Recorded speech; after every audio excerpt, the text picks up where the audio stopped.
Welcome, everybody, to the Making of a Nobody show today. And I thought I would try out this new thing with the background music here, but let me make sure I turn off the music.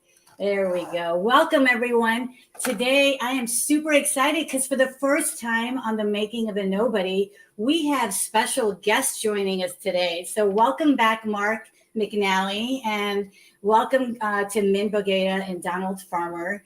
Welcome to the show, you guys. So today's really exciting because we're going to share with all of you that are signing on all of the secrets of how we're building fast, profitable companies while staying true to our thesis at the studio. So, Min and I just wanted to start off with maybe having the two of you quickly introduce yourselves and tell us a little bit more about the topic we're going to be talking about today. So, Donald, do you want to go first? Yeah, sure. Thank you. So I'm working on research and innovation at the studio, and it's such an interesting area because innovation is kind of in my blood. I've written a book recently about innovation. I've been working formally in innovation for many years, and research is just one of the kind of natural. Well, you can tell by the books behind me. That's my natural kind of habitat is to be researching. So it's a fantastic role for me, and having a great time doing it, wanting to share a lot about what we're doing today. Very cool. Thank you. Min, how about you? Yeah, so I work hand in hand with Donald in that. Donald does the research and the innovation, and then we at the Idea Lab sort of go and look for things that connect with those specific areas. And again, we'll tell you more about some of those lovely ideas and some of the companies that we want to build in those sectors as we go on today. Perfect. So let's just jump right in. So I wanted to start off with a basic question, right? And Mark, I'll let you take this one first. Is how do we decide which companies we're going to build within the studio? And maybe you could share a little bit about the process or criteria that we use. Yeah. Look, I mean, we have, I'm sure we'll talk about it this whole, call with Min and Donald on, but we have very specific. I always say when you try to do 100 companies in 5 years, you kind of tend to be industry agnostic, and you like to look at lots of different things. So it's sometimes easier to describe what we don't do on the very front end, right? So we are partial to companies that we know can, fit our progressive model, meaning we can get them to profitability by Series A. And we're preferable to see that in even a seed stage. So we're very focused on companies that have digital acquisition, hyper growth, where we can get to real customers and real revenue. And that disqualifies a number of companies, right? And I look back at my own career, probably half the companies I did wouldn't be, qualified for nobody. But that is actually informing some of what I've done a lot in B2B enterprise software, which is a fascinating space, but it's also what I say is where it's a graveyard full of startups. It's where startups go to die. It's becoming increasingly hard to compete in that space if you think you're going to build an enterprise sales force and kind of sustain 2 and 3 year sales cycles. It's really, really hard. I think there's a lot of opportunities in B2B software, but you're going to follow models like Click or Tableau or Splunk, companies that had enterprise software that had, free trial or individual licenses, let people get started, see the value, grow into a work group. And then you see like a company like Tableau, they're at a couple $100 million in revenue just on single seat licenses that led with a free trial. And then their pitch to the market was, we're going to raise a bunch of money and build an enterprise team so we can start doing enterprise licenses. And, they went from a couple $100 million to billions of dollars of revenue with that model. But it's a really hard place to start saying we're going to do enterprise deals. And so we are very partial to things that give you this kind of land and expand kind of mentality. We always say that we want a company or a product in the market within a year. So this would disqualify a few of the companies I've been a part of in the past where you have multi-year R&D cycles. And I think that was a safer place when I started my career. But these days, if you're on a 2 or 3 year R&D cycle before you release something, chances are someone else released it, or it's open sourced, or it's just becoming a very volatile market to, think that you're the smartest person in the room and you can plan a 2 or 3 year launch and still be relevant by the time you do. So we're kind of partial against things like that. We don't do anything that we think is going to harm the world and it has no judgment on business models, and it's not even coming from like a Bible thumper kind of mentality. But as fascinating as a model like liquor or gaming or other adult sites, whatever, people made great money at that. It's just not where we're going to put our energy. We're very focused on the karma bank account we're trying to build here at the studio, and so we will tend to put our energy in things we think make the world a better place. And those are kind of the fast filters. And then you get into, okay, well, where do you build?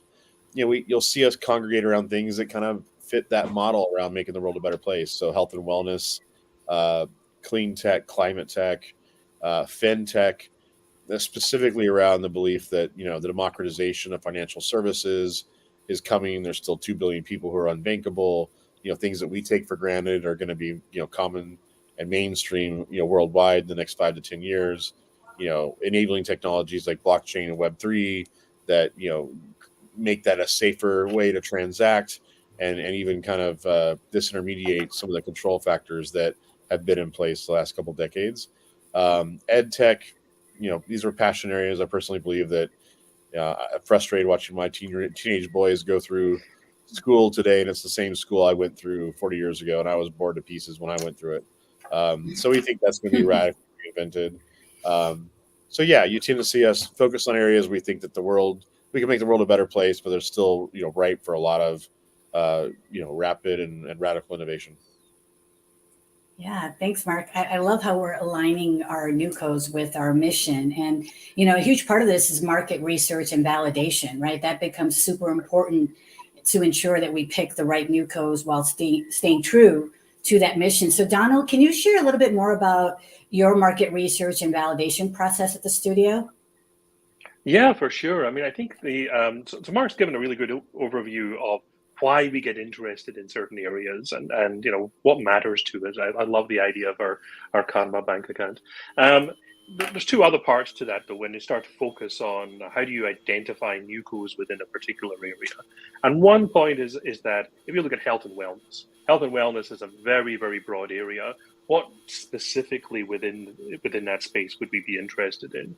And certain areas, one of the areas I'm fascinated in, but where we probably can't do much would be, for example, prosthetic limbs. There's incredible research being done in prosthetic limbs, but it's very, very expensive even just to get started there. It's incredibly complex and expensive. So that's probably outside of our comfort zone, maybe one day. But there's areas like mental health, addictions, sleep and dreams, plant medicine, longevity that we're interested in, where we have an opportunity to make a difference. So we identify these niches that we're particularly interested in within a domain. And then we have a set of what we call theses, which are really our opinions about what is going to make a difference, what's going to change in the world. You can think of this both in terms of technology, in terms of practice, and in terms even of social changes that may occur. And and so an example of a thesis is that we're really interested in the idea of shifting the balance of power from healthcare providers towards patients and consumers. And that could be the balance of power in terms of who owns the data, who manages the data, who controls the process, who controls the flow of information between people. And we see that balance of power shifting towards a patient. We're also really interested in terms of, for example, how AI would be a very good example of how AI can help patients. But what are the technologies that empower patients? Can AI empower patients? Can apps and devices empower patients? And that would then give us another example of wearable technology, which then becomes another thesis. We think that's going to be incredibly important. So we have these big subject areas like health and wellness. Within that, we have these niches that we're interested in, that we identify as being important to us. And then we have these theses about what's happening in the world, what's happening in technology. The intersection of these things is where we can generate ideas. I love that. And we're going to get into each of those various theses, and I want to kind of dig into each of those. And so, but before we do that, Min, I would love to, if you could share an example of our company selection process. What are some of the key steps that we take in the Idea Lab, and maybe give an example of one of the newcos that we've done that with. That would be really helpful to kind of set the stage before we go into each of the different areas. Yeah. And as with all good startups, it's also about pivoting ourselves and sort of trying things out, experimenting and seeing what works and, you know, what we shouldn't do again. And, you know, in that world, what we've sort of done is really, rather than saying, hey, give us any idea you have, people, and we'll look at it, we've very much gone back to, okay, that was helpful in testing the process, but again, as Mark was saying earlier on, we're very specific around the sorts of companies that we want to build, that we care about. And in the same way as Donald was talking about, we have specific sectors, we have niches and theses that we want. So what we're really focused now in the Idea Lab is looking at specific sort of experiments that we want to do that talk to, you know, those specific theses. So, you know, Donald, you talked about, looking at patients, and, you know, say, for example, one of the things might be, how can we use AI for better help equipping a patient with their blood chemistry results, for example? Now, that's just, that could be a potential sort of theory to say, hey, that's amazing if that was possible. So, you know, currently we're doing an experiment in the lab to say, well, let's put that out there. Let's see if that's even possible, or do we need to wait 5 years for that to happen? What do the results look like? Can we really trust this AI, or is it starting to hallucinate or whatever? Obviously, with things around, you know, you need to be careful around diagnosis and all of those things. So we're very much about, you know, connecting the dots, having the experiments, learning from that experiment. And then if we're getting a good feeling, say, actually, this is quite interesting, now let's pull this out wider, let's test it with a bigger group, a bigger cohort. And then once we're getting that conviction, it's a word we use a lot in the studio, as you know, then we're like, okay, we need to now get this in the process to actually go through our formal progressive process to say, okay, let's look at this market, let's look at who else is there, how is ours different, and go down that traditional route. But every day I sort of, you know, wake up to ideas that people, you know, have submitted through our connections of our 55 countries, you know, 1,000 nobodies that have connected to say, hey, I've got an idea about something in FinTech, you know, can I share it with you? And Mark, as you were saying there, you know, one of the ones that, again, learning every day, one of the ones that came in recently around FinTech was, in some countries, you know, every country has a different rule. And in certain countries, so this particular sort of idea came from someone in Nigeria, said, we have to pay all of our year's rent in one go. I'm like, wow, I didn't even know that was a thing, right? In London, certainly, it's kind of a monthly process. So that sort of made us think, well, we're passionate about, you know, FinTech. We want to give more ownership back to the individual rather than the banks.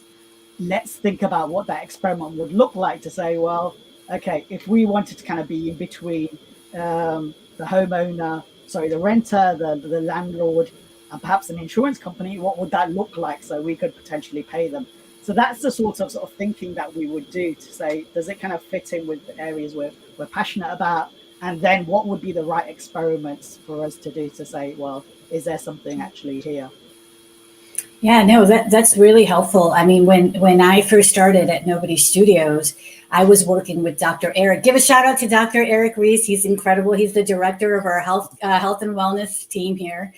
So he and I were actually working on one of our new co's, and we really followed a very similar process to what you outlined. You know, we spent, Mark, Dr. Eric, and I spent several meetings sort of figuring out how it aligned with one of our focus areas, which, you know, falls under health and wellness. And we did a lot of market research. We talked to subject matter experts. We pulled in Dr. Sally Spencer Thomas to have conversations with us. We interviewed a number of different users, potential users, and industry stakeholders.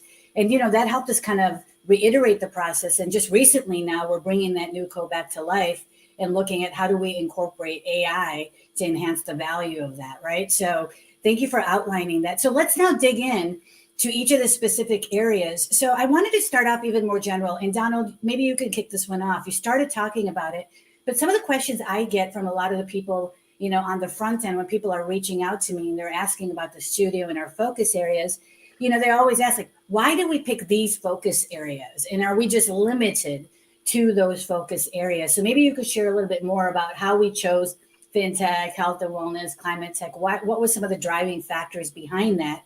And are we going to make any exceptions? So if a new founder comes with this phenomenal idea to help somebody, are we going to deviate from these focus areas? Maybe you could share a little bit of information on that. Yeah, that's a really important part of what we do. I think how we decide on the big focus areas would really come under three categories. There is, of course, the concept of the technological development. Where is technology going? We're all technology people. We love this stuff. Where is the technology going?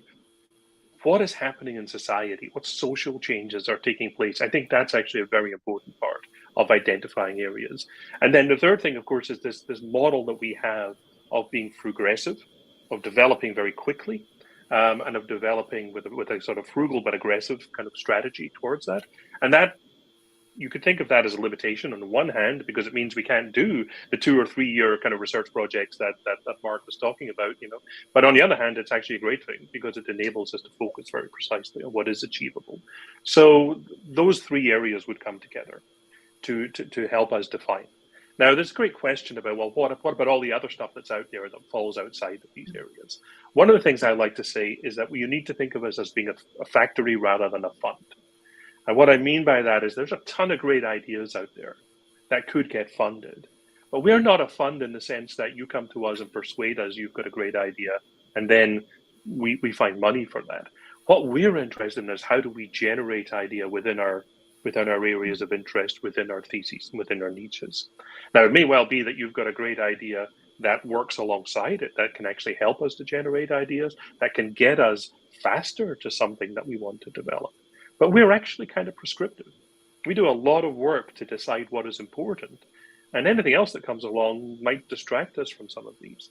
Now, that doesn't mean that because we have this process and because we have these ideas that it's rigid. That doesn't mean that our mind is closed to other possibilities. But remember, any other possibility that we take on means there's something else that we're not working on that we've already decided is important. So we have to be very committed to the ideas that we have, and we'll review them continuously, of course. But it's much more, we're a generative studio. We're about generating ideas rather than a fund which is sitting there passively waiting our ideas to come to it. Yeah. That is I think super that distinction helpful. is important. Yeah, and Mark? Yeah. And I'd say that we've made a rule internally that 85% of the things that we do are going to fall within our thesis and our focus areas, but 15% are kind of earmarked for we didn't see it coming, and it's interesting enough that we have to do it, right? And sometimes you'll do that because it stretches you into a new industry that wasn't even defined before. We've seen a number of industries pop up out of nowhere.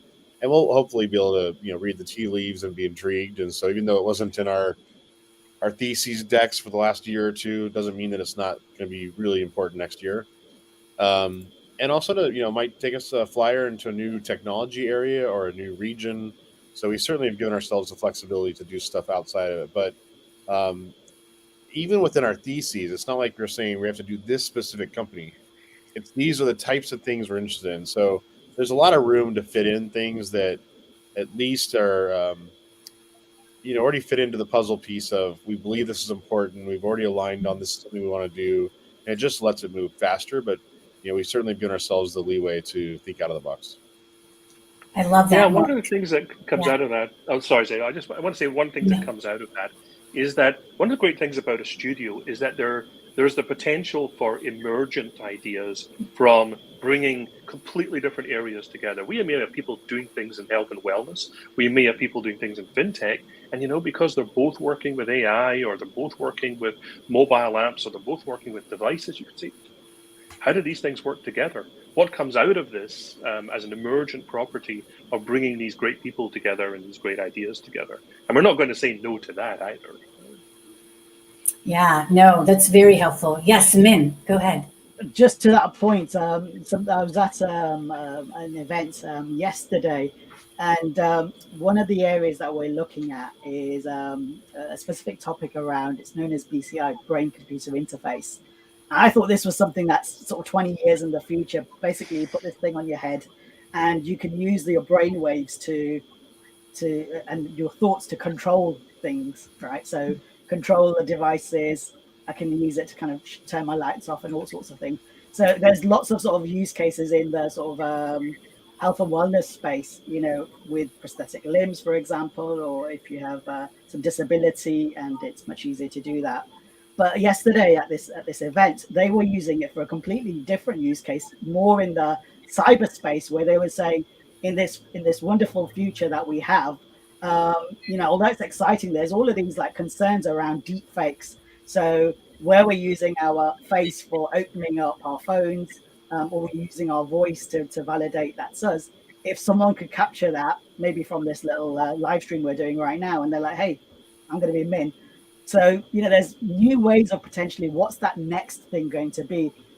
Donald, I'm not even going to get you started on quantum computing, right? But, when you've got those things going, what's that going to look like? So, the idea I saw was in the in the cyberspace, why not use our brain to connect with the device, where it's like, hey, this is Min, just look at my thoughts and open the phone for me, please. So looking for how those technologies and ideas can transfer from one sector to another is also super exciting.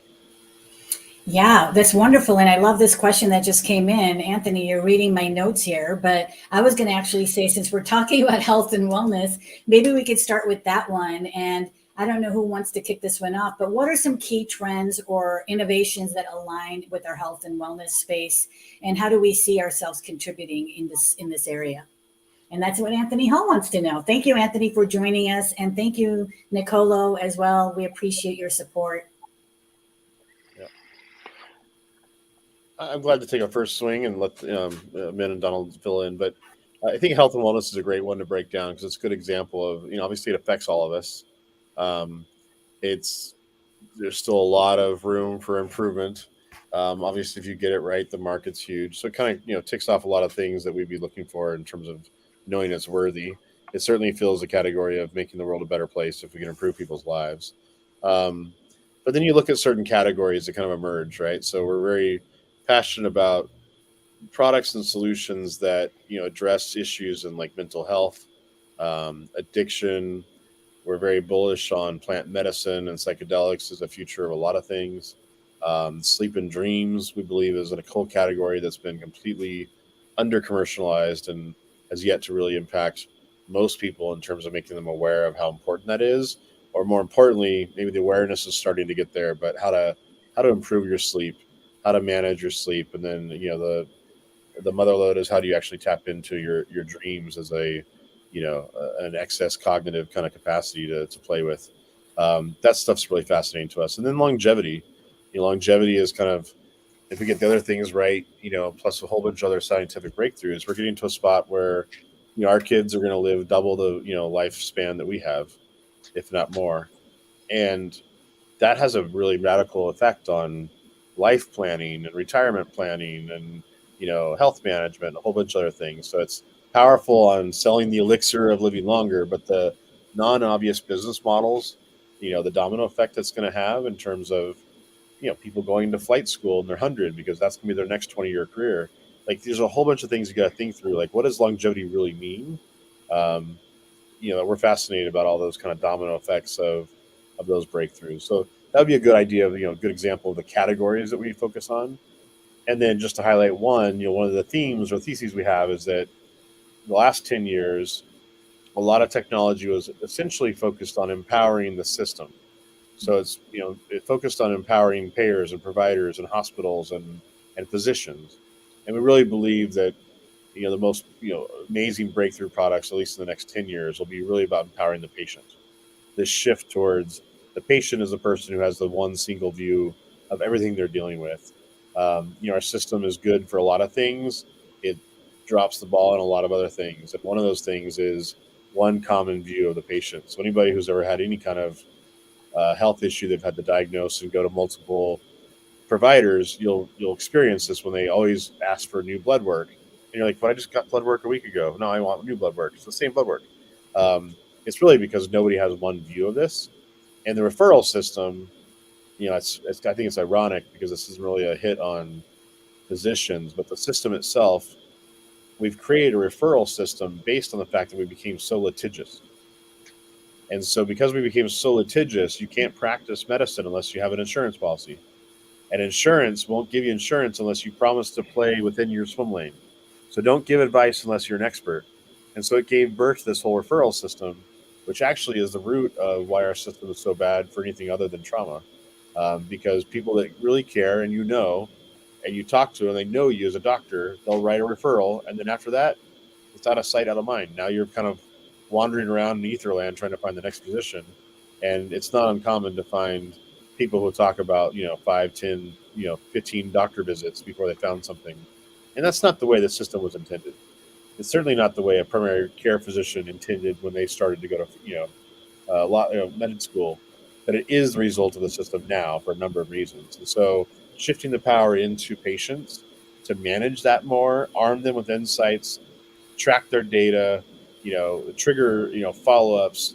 There's a real opportunity to make people's lives a lot better and solve this gap in the system, because I actually spent a number of years trying to change the system from within and had a lot of great backers and technology from, but it's just literally impossible to change the system as it is. The inertia and the conflicts of interest are profound. So we're really high on anything we do in these spaces are really about empowering the patient to make their world better. Yeah, Min or Donald, do you want to add anything on the health and wellness space? Any specific opportunities or challenges that we see coming up? Well, there's some tremendous opportunities. I mean, one of the areas that we're super interested in is in wearable devices and how they can be used. I see Mark has got his smart ring on just now, which is, a wearable device that gives feedback. I've got my smartwatch. I also have, if I stretch over here, I've got my brain sensing headband, which I use for, kind of advanced meditation experiments and things like that. But that gives me my alpha, beta, gamma waves and things like that, and I get feedback from it. Frankly, if you've got the API, you can hack into it and use that for other things as well. We're actually, and of course I have, we're actually very, very close to a world where these devices are all very powerful if you have the ability to take advantage of them. And there's so much exciting things we can do there. Another area, of course, is AI. And we've been running some experiments. We have practitioners out there right now who are using some of our AI to prepare their patients for the consultation. Now, it's really important here. We're not using the AI to do the consultation. We're using the AI to help the patients prepare for the consultation. So we're not doing diagnosis or anything like that. I can give you a really good example of that from my own life. My wife has what they call a supplementary salivary gland. It's like extra tissue in her mouth. And it's causing a little problem, but it's not a huge thing. Her doctor gets about 10 minutes to talk to her about this anatomical variation that is genetic and all the rest of it. How is she going to understand that in 10 minutes? But with AI, well, you could go on and do the whole Dr. Google thing where you then become an instant expert by Googling for things. But how do you even validate that information? What's really interesting with AI is you can ask questions. And everybody has different questions. So it becomes a conversation. Given the right research that we have to do in order to make that governable, in order to make it ethical, in order to make it reliable, all those sort of things, you can really open up a world for people. And we're already seeing some great results from that experiment. You've been involved in that, Min, as well. You can chat a little bit more about that, maybe. Yeah, no, that is totally fascinating. I was actually going to sort of bring up another example specific to that question about new media and some of the areas we're excited about there. And for me, being an early adopter of all things tech, and I'm going to get that headband straight after this call, Donald. So thank you for that. Is the whole space of AR and VR, and with lots of organizations, like obviously with what Meta's doing around putting all of their bets on black or red or whatever it is, in terms of that's what they see the whole company going forward with, and what Apple's done with what they call mixed reality and their provision sort of goggle things that are coming out next year. I think it's going to totally transform the way we sort of engage with everything from sort of education to our leisure time to interactions, right? And also for someone like me that has an awful memory and I can never remember anyone's name, so I just call everyone mate and buddy, all of a sudden they could secretly tell me like, hey, that's Mark, remember, call him Mark. So I think there's going to be a whole ton of different things. We'll need to revise our sort of thesis there's going to be a whole ton of experiments that, you know, we're planning to do just in that space. But another big area around new media is, you know, the whole content platform. And, you know, there's already the gaming industry, which is one of the biggest, you know, actual industries now. It's bigger than Bollywood and Hollywood and all of those put together, where, you know, games are like, you know, hundreds of millions of dollars, you know, in production and revenues up in the billions, right? So, you know, how they're using things like these NPCs, where they're using AI within the game, so they can actually be really hyper personalized to you. And when you go and have another conversation with them, they remember the first conversation. And again, what does that actually mean in terms of that industry, and how could we get involved in some of those things? As you can tell, I get quite excited about these sorts of things. No, I'm glad. And look at that. We are at time, believe it or not. I had a feeling this was going to happen because there's so much we want to discuss. So I'm going to end it here for today. But Min and Donald, I want to invite you back in 2 or 3 weeks to continue this conversation, because I want to get into FinTech. I want to get into travel and hospitality. I want to get into climate tech. There's a lot, but we've given enough for people to understand that for us, it's not just about building companies, right? It's about building ventures that are making a difference. And so it's a holistic approach, I think, for all of us, and what you've heard from Donald, Mark, and Min, that balances both innovation, sustainability, and profitability, right? So those are kind of the 3 pillars.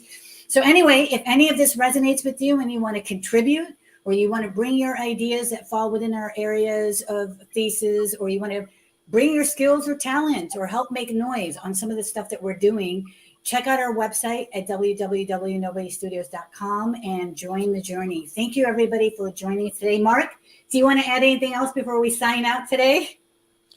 No, I mean, Min, Donald, thanks for joining, and Sejal, as always, thanks. This is definitely a topic that we should revisit all the time, because how we think about building companies, but specifically where, and what intrigues us was that really also just a call to action for people who follow us. You know, people who have ideas, connections.